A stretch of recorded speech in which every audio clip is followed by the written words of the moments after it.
E siamo al Lido di Venezia, al Paciuca con il titolare, Roberto Ciolin. Allora Roberto, cosa sta succedendo qua al Paciuca? Stiamo preparando per voi questo caccia al tesoro l'11 di aprile, stiamo preparando le cabine per fare il campo base, perché così ogni classe avrà la sua capanna.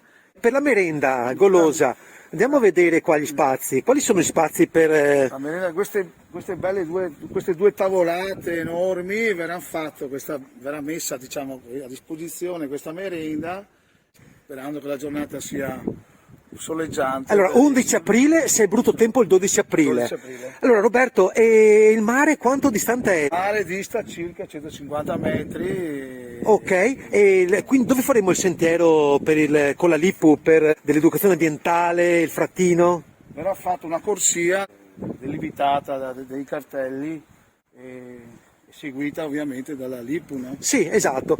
Buon lavoro! Eccolo qua, Paciuca, Lido di Venezia, questa è l'oasi dove nidifica il frattino e questa è l'area. Grazie Roberto! Ciao a tutti, ci vediamo l'11 di aprile. Ciao.